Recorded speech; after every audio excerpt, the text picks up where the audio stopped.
Hello students, I am CA Harshita Rizwani from HR Institute of Studies. Today we will be completing chapter number 13 of Science for Standard 8 student. The name of the chapter is Sound, chapter number 13. Okay students, so हमने अपने previous video में 13.5 तक पूरा complete कर लिया था, जिसमें मैंने आपको लाउडनेस और श्रिल, फ्रीक्वेंसी, पिच, ये सारी चीजों को बहुत ही प्रॉपर्ली एलेबोरेट करके बताया था।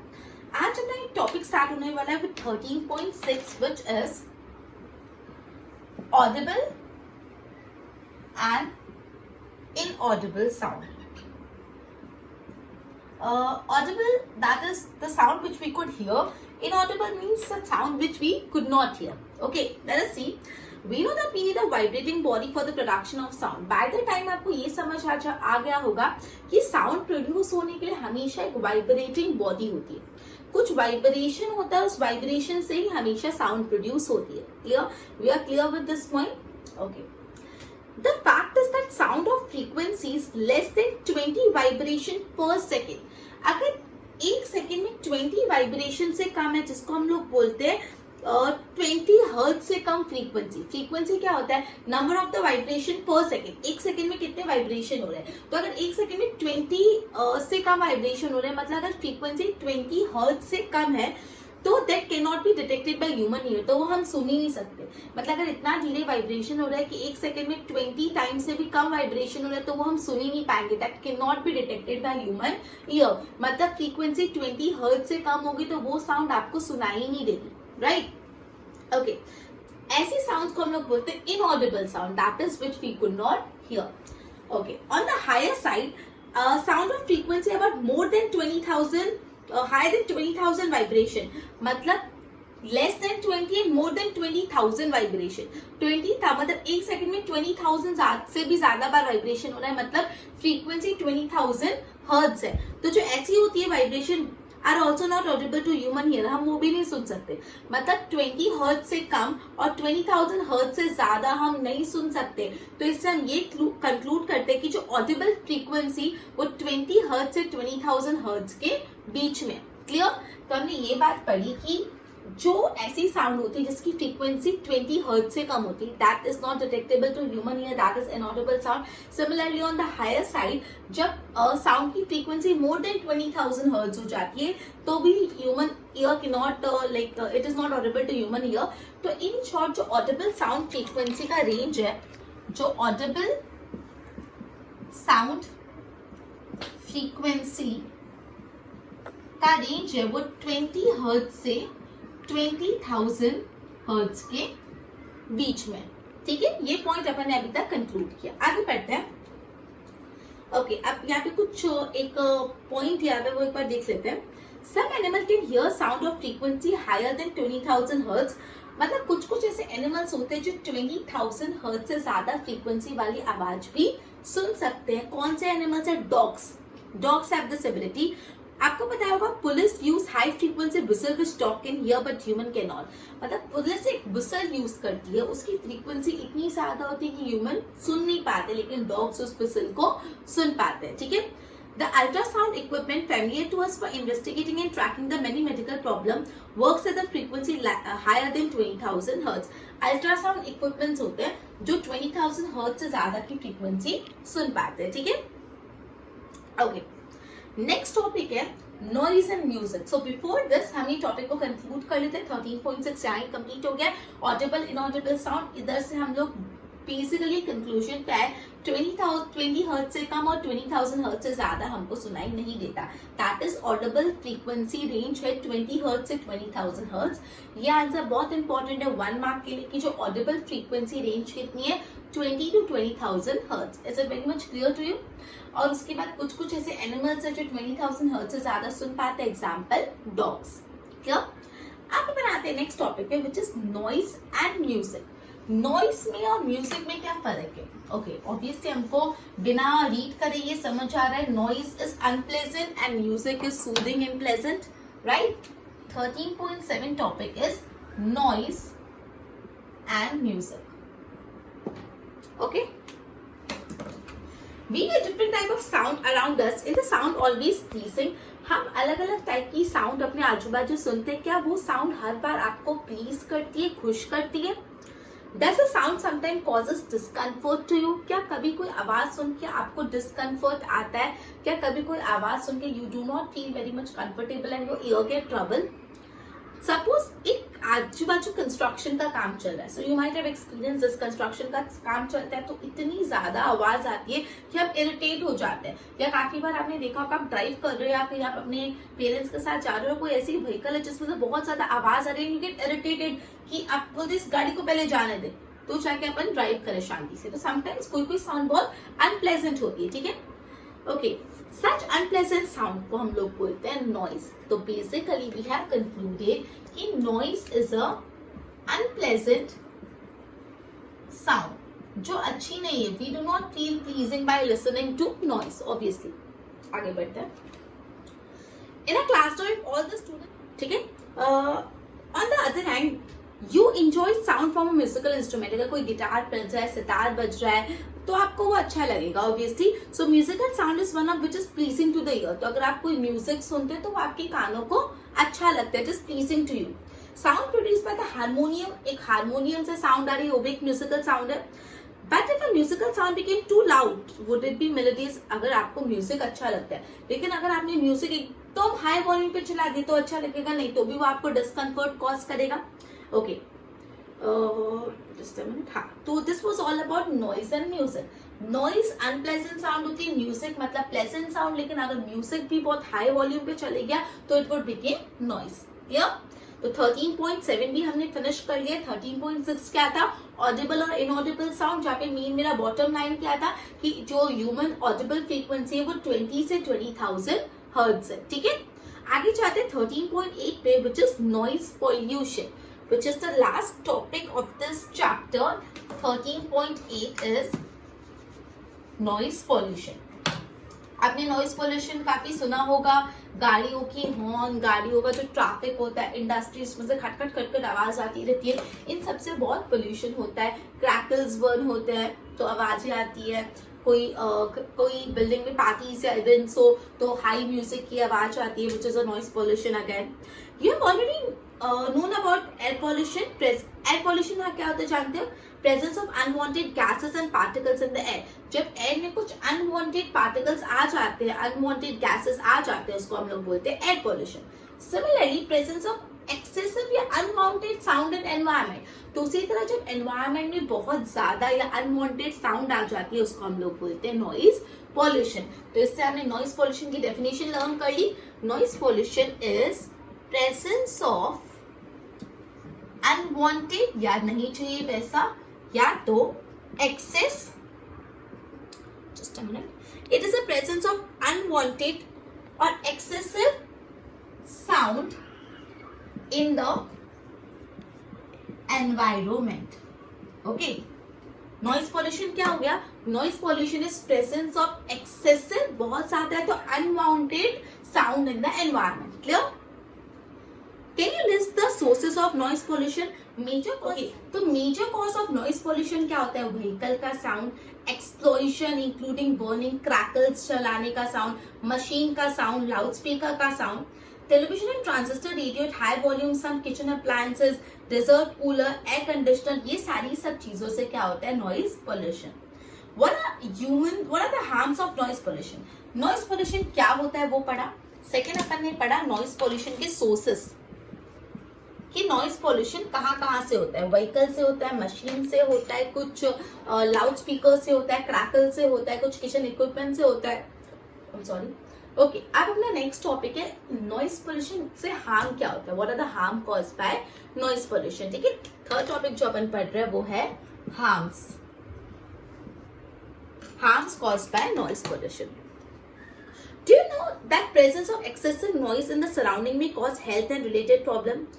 अब जब आपके आजू बाजू बहुत आवाजें होती है तो क्या क्या प्रॉब्लम होती है? लैक ऑफ स्लीप, आप सो नहीं पाते प्रॉपरली. हाइपरटेंशन होता है, मतलब ब्लड प्रेशर बढ़ जाता है, टेंशन बढ़ने लगता है. एंग्जाइटी होती है, मतलब जी घबराना, एंग्जाइटी होना, कंफ्यूजन होना. And many more health disorder can be cause by noise pollution. मतलब नॉइज पोल्यूशन से lack of sleep, hypertension, anxiety, ये सारी चीजें होती है. जब आपको बहुत ज्यादा आपके आजू बाजू बहुत आवाज आता है, वैसे एनवायरमेंट में रहते हो जहाँ पे बहुत ज्यादा लाउड आवाज रहता है, लाउड वो रहता है, तो आपको हाइपरटेंशन हो सकता है, एंजाइटी हो सकती है, स्लीपिंग डिसऑर्डर हो सकता है. Okay, person who is continuously exposed to loud sound continuously may get temporary or even permanent impairment of hearing. कोई ऐसा इंसान जो हमेशा बहुत लाउड साउंड में रहता है तो उस इंसान को टेम्पररी या तो परमानेंट हियरिंग डिसऑर्डर हो सकता है, मतलब डेफ हो जाएगा. हियरिंग इम्पेयरमेंट मतलब हियर नहीं कर पाता. परमानेंट या तो टेम्पररी हियरिंग इम्पेयरमेंट हो जाएगा अगर वो बहुत कॉन्स्टेंटली लाउड म्यूजिक से एक्सपोज्ड है. ओके, अभी हमने हार्म्स पढ़ी. नेक्स्ट टॉपिक है how can we control it. Measures to limit noise pollution. Next topic is measures to limit noise pollution. मतलब हमने ये पढ़ा कि नॉइज पोल्यूशन की डेफिनेशन क्या है, नॉइज पोल्यूशन के सोर्सेस क्या है, नॉइज पोल्यूशन से क्या नुकसान है, नॉइज पोल्यूशन को कंट्रोल कैसे करना है. To control noise pollution we must control the sources of noise. How can this be achieved? For this, silencing device must be installed in the aircraft engine. जो aircraft engines होते हैं, transport vehicle, इन सब में silence device लगाओ जिससे थोड़ी आवाज कम हो. How can noise pollution be controlled in residential area? Noisy operation must be conducted away from residential area. जो बहुत ऐसे ऑपरेशन है जिसमें बहुत आवाज होता है वो रेसिडेंशियल एरिया से दूर करो. जैसे आपको पता है फैक्ट्रीज रेसिडेंशियल एरिया में सेटअप करना अलाउड नहीं है बिकॉज फैक्ट्रीज बहुत नॉइज और एयर पॉल्यूशन करता है और उससे रेसिडेंशियल एरिया में रहने वाले लोगों का इफेक्ट हो सकता है. Noise producing industry should be set up away from area. Use of automobile horn should be minimize. जो हॉन्किंग करते ना वो कम करो. टीवी और जो भी म्यूजिक सिस्टम है उसको थोड़ा धीरे चलाओ. Trees must be planted along the roads and around the building. Thus reducing the harmful effect of noise pollution. आप दूसरी बार ट्रीज प्लांट करो बिकॉज ट्रीज साउंड को अब्सॉर्ब करते हैं और नॉइज पोल्यूशन नहीं होता. ट्रीज प्लांट करना अच्छी बात है, यस ट्रीज प्लांट करना अच्छी बात है बिकॉज ट्रीज क्या करेंगे, साउंड को अब्सॉर्ब कर लेंगे और उससे नॉइज पोल्यूशन नहीं होगा. Is it clear to you? Okay, आगे हियरिंग इम्पेयरमेंट. ओके, ये अपना नेक्स्ट टॉपिक है बट बिफोर दैट मैं आपको रिवाइज करा देती. नॉइज पोल्यूशन क्या होता है? It is a presence of unwanted या excessive sound in the environment. Environment में जब अनवांटेड और बहुत ज्यादा एक्सेसिव साउंड आ जाती है उसको हम लोग बोलते हैं नॉइज पोल्यूशन. नॉइज पोल्यूशन के सोर्सेस मैंने आपको बताया, ठीक है. उसके बाद अपन ने पढ़ा नॉइज पोल्यूशन से हार्म होता है, लैक ऑफ स्लीप होता है, हाइपरटेंशन होता है, एंजाइटी होता है और काफी ज्यादा नुकसान हो सकता है. कोई ऐसा इंसान जो बहुत ज्यादा कंटिन्यूअस लाउड म्यूजिक में रहता है तो उसको परमानेंट और टेम्पररी हियरिंग इम्पेयरमेंट भी हो जाता है. और लास्ट में हम लोग नॉइज पोल्यूशन को कैसे लिमिट कर सकते हैं. Is it clear? Noise pollution को लिमिट करने के लिए साइलेंसिंग डिवाइस लगाओ व्हीकल्स में. जो भी इंडस्ट्रीज है जिससे बहुत ज्यादा आवाज होने वाली है उसको दूर सेटअप करो. क्रैकर्स, लाउड म्यूजिक, टीवी वीवी थोड़ा कम चलाओ, थोड़ा कम वॉल्यूम पे चलाओ. ट्रीज प्लांट करो जिससे ट्रीज नॉइज को, साउंड को अब्सॉर्ब करते हैं, ठीक है. नेक्स्ट टॉपिक है हियरिंग इम्पेयरमेंट क्या होता है. मैं आपको बोल रही हूँ हियरिंग इम्पेयरमेंट हो जाएगा तो वो होता क्या? The total hearing impairment which is rear is usually from birth itself. Total hearing impairment मतलब कुछ भी सुनाई नहीं देता, वो बहुत कम होता है और वो यूजुअली बचपन से ही होता है, ठीक है. Partial hearing disability is the result of disease, injury or age. और partial hearing impairment कभी कभी किसी लोगों को कम सुनाई देता है. Partial hearing impairment कोई बीमारी के कारण होता है, इंजरी के कारण हो सकता है, तो एज की बहुत ज्यादा एजेड हो जाते हैं तो उसके बाद थोड़ा कम सुनाई देता है. Children with impaired hearing need special care. Sign language से उन चिल्ड्रन को कम्युनिकेट करना सिखाते हैं. Because speech develop as a direct result of hearing, a child with a hearing loss may have defective speech also. आपको पता है ना कि अगर बचपन से कोई इंसान सुन ही नहीं पाता तो वो हमेशा डम होता है, मतलब बोल नहीं पाता. अगर अब नॉर्मली बच्चे बोलना कैसे सीखते हैं, अपन उनको सिखाते हैं मम्मा बोलो, पापा बोलो, ये बोलो, तो वो बोलते हैं ना. लेकिन अगर वो इंसान बचपन से सुन ही नहीं पाएगा तो वो बोलना भी नहीं सीखेगा. इसलिए यूजुअली जो बचपन से डेफ होते हैं गूंगे बहरे, मतलब वो डेफ भी होते हैं और बोल भी नहीं पाते, ठीक है. अब टेक्नोलॉजिकल डिवाइसेस आए जिससे हियरिंग इम्पेयरमेंट कम हो सकता है. Okay, so we have completed this chapter number 13 sound. आज हमने 13.6 ऑडिबल और इनऑडिबल साउंड 20 हर्ट्ज से 20,000 हर्ट्ज की रेंज पढ़ी. आफ्टर दैट नॉइज और म्यूजिक में क्या फर्क है और लास्ट में नॉइज पोल्यूशन का टॉपिक. ओके, सो एक बार व्हाट यू हैव लर्न्ड में एक बार आपको समझा देती हूँ. एक पूरे चैप्टर का समरी कर लेते हैं. सबसे पहली बात, साउंड कैसे प्रोड्यूस होती है? By vibrating body. हमेशा जब ये मैंने आपको बताया था, ये मैंने प्रेस किया मतलब ये वाइब्रेशन हुआ. साउंड तभी प्रोड्यूस होगा जब वाइब्रेशन होगा. मैंने आपको स्कूल बेल का एग्जांपल दिया. स्कूल बेल आप बजाओगे तो बेल वाइब्रेट होगी और फिर साउंड प्रोड्यूस होगी. तो साउंड हमेशा एक वाइब्रेटिंग बॉडी से प्रोड्यूस होता है. In human being vibration of vocal cord produces sound. अब ये जो मेरी आवाज निकल रही है उसमें क्या वाइब्रेट हो रहा है? वोकल कॉर्ड वाइब्रेट हो रहा है, तब जाके साउंड प्रोड्यूस हो रही है. Sound travel through a medium. Sound हमेशा एक मीडियम से ट्रैवल करेगा. वो सॉलिड लिक्विड गैसेस हो सकते हैं, लेकिन साउंड कभी भी वैक्यूम से ट्रैवल नहीं करेगा. Okay. The eardrum senses the vibration of sound. It's ये जो ईयरड्रम्स होते हैं, कान में ईयरड्रम, वो सेंस करते हैं, वो ब्रेन को सिग्नल देते हैं एंड ये पूरी प्रोसेस को बोलते हैं hearing.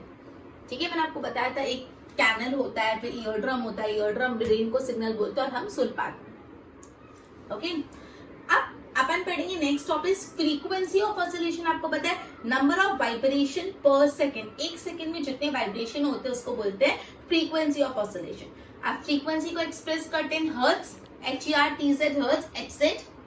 Larger the amplitude louder the sound. जितना एम्पलीट्यूड ज्यादा उतना loud sound. Higher the frequency higher the pitch. मतलब एम्पलीट्यूड जितना ज्यादा साउंड उतनी लार्जर, फ्रीक्वेंसी जितनी ज्यादा पिच उतनी ज्यादा. जो अनप्लेजेंट साउंड होते हैं उसको हम नॉइज बोलते हैं.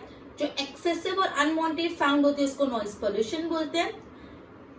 फिर plantation on road side and elsewhere, इससे भी नॉइज पोल्यूशन रिड्यूस होता है. सो ये था पूरा चैप्टर अबाउट साउंड, जिसमें 10.8 तक था. अपने इंट्रोडक्शन एंड 10.8 तक करा.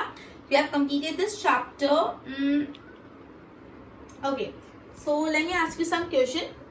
First question is sound can travel through dash. First option is gases only, second option is solid only, third option is liquid only, and fourth option is solid, liquid and gases. And your time ends in 3, 2, 1 and the answer is solid, liquid and gases. अभी तो बड़ा sound को medium चाहिए travel करने के लिए. It could be solid, it could be liquid और gases, लेकिन साउंड वैक्यूम से ट्रैवल नहीं करती. सेकेंड क्वेश्चन, ट्रू और फॉल्स पूछती हूँ. Sound cannot travel in vacuum. True or false? Sound cannot travel in vacuum. It is true. Sound कभी vacuum में travel नहीं करता. The number of oscillation per second of a vibrating object is called time period. The number of oscillation per second of a vibrating body is called time period. And your time ends in 3, 2, 1 and the answer is no, because उसको तो frequency बोलते हैं. Okay. For human ear, the audible range is 20 Hz to 20,000 Hz. It is true. अभी तो पढ़ा. Good.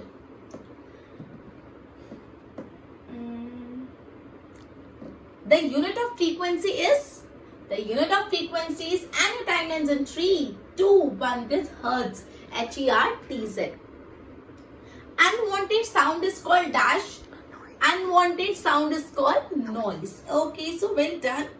I hope आप लोगों को ये चैप्टर कंप्लीटली समझ आया. इट इज एडवाइजेबल कि जितनी भी वीडियोस हमने 3-4 इस टॉपिक पे बनाई है, इस चैप्टर पे बनाई है, क्यूमुलेटिवली साथ में पढ़ो तो ये पूरा चैप्टर का बैकग्राउंड स्टडी आपको अच्छे से मिल जाएगा. So with this we would be ending our session and we would start with the next chapter in our next video. Till then, good bye.